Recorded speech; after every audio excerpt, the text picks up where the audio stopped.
Well, we worked up a sweat on this one. We did. Oh my goodness. Wow. Hopefully it was worth it. Hopefully you like it. All right.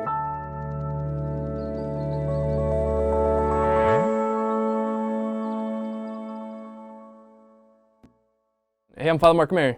Father Malachi. We're the Franciscan Friars of the Renewal, and this is Ascension Presents Soulmates. Mm-hmm. We want to talk about, is it true? Is that such a thing? Father Malachi, are there soulmates? All right, so I hope not to disappoint anybody with my answer. But actually, I do want to start with a pretty beautiful story of a couple of friends of mine, some really close friends back home in Georgia. They got married just shortly after we'd finished college, Mike and Holly. And in the days or the months leading up to their wedding, one of their moms found a picture. This family had known each other for years, before they were actually born. And there was this beautiful picture of the two moms, and they're sitting there probably 8 or 9 months pregnant, like, basketballs, on the front. And they're standing next to one another in front of the house, and they're wearing a similar dress.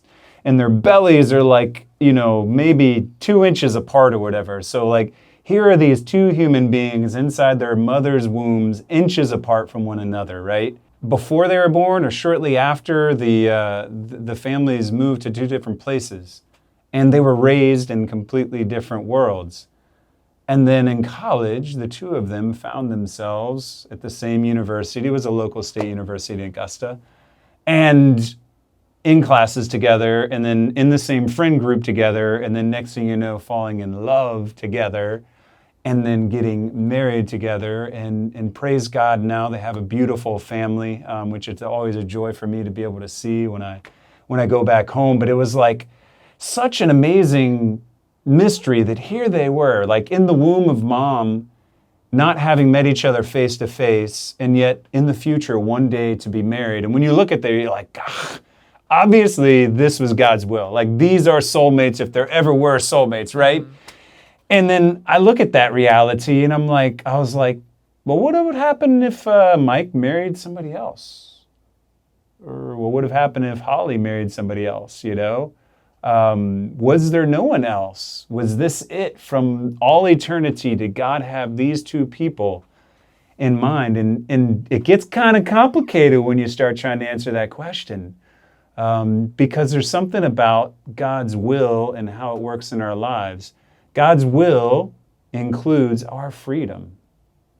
And so there's a way in which, the Lord knew that they would at this point be saying yes to one another as husband and wife, standing face to face in front of an altar 20-something years after they were face to face in the wombs of their mother. But God didn't force them to do that.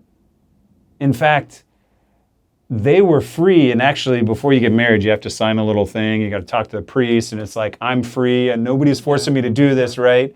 And so part of the problem with saying like soulmates, there's two ways you could understand it. One, we could say is good. The other, we would have to say, nah, that doesn't fly. And sort of the soulmate version that says that this is the only person ever that I could have possibly married. And in that sense, I absolutely had to have married them. We can't accept that, because what does that do? It steals the gift that we have of our freedom.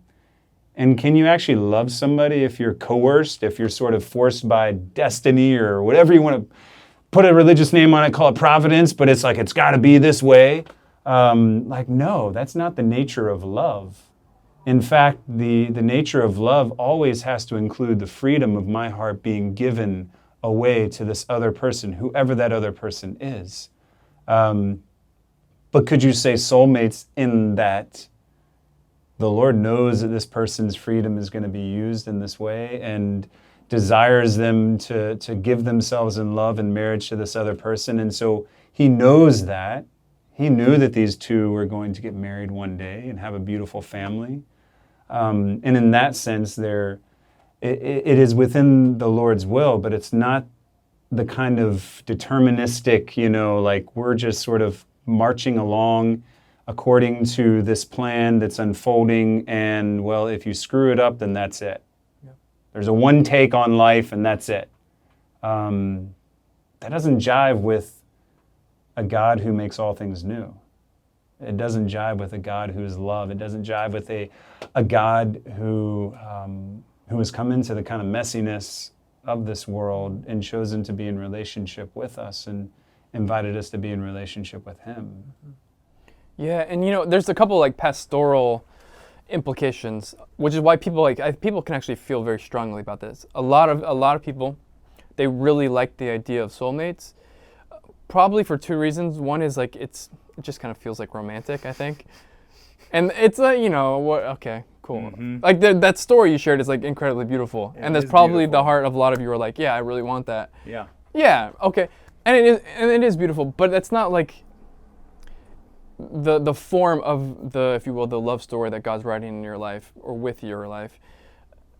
It doesn't have to take the same form of like this, God's very creative, and he's he's very good at bringing beautiful things out of a mess.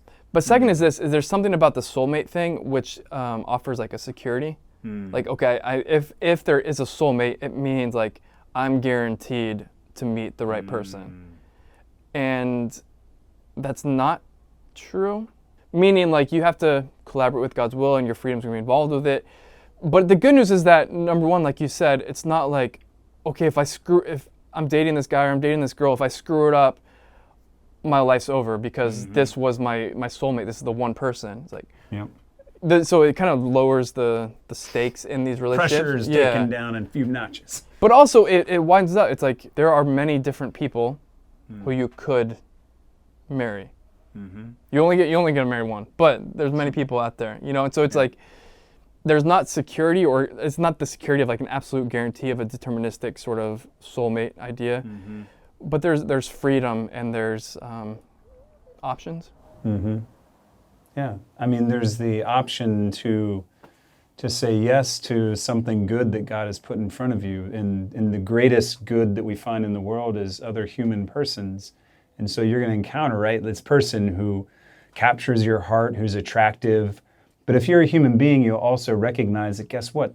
Like, a lot of people are attractive to you. Your own one heart finds goodness in a lot of various different people.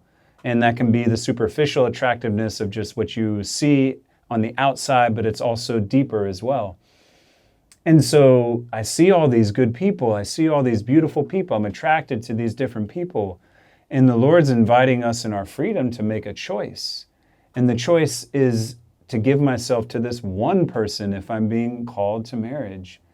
And to know that in giving myself to this one person, I'm also saying no to everybody else. It's like, once that happens, your soulmate's in this point in the fact that you've both made a free choice to give yourselves away to one another in love, to entrust yourselves to one another for the journey to heaven. And that's real. And yet it's not as if I took a wrong turn on the discernment journey and all of a sudden there's no options. And I think that's the good news, is it's like, if I'm stuck in the it's the one thing, and if it's not this, it's nothing. If it's not this person, it's no one. That leaves me in a pretty desperate situation. And it also can either lead me to not take the risk of getting to know somebody that maybe at first glance doesn't seem like the one. And it could also lead me to the anxiety and pressure of feeling like I got to make it work with this relationship where I'm dating somebody and it seems like this is the one, and yeah, you got to work at relationships, no doubt, but there's freedom involved in this. And once we put our freedom towards this good of this other person, once we say yes, then comes the work of fidelity. I mean, and that's the work of the lifetime of growing together in love with another person in the context of the vocation of marriage. All right. Hopefully that was helpful. Hopefully it's not like you just heard that there's no Santa Claus. But I think it's a lot of good news. I really do think it's filled with good news. And anyway, God bless y'all. We'll see you again next week. Remember, we are pilgrims, somos peregrinos. Poco a poco. Vamos a llegar. We're going to make it. Goodbye, everybody. God bless.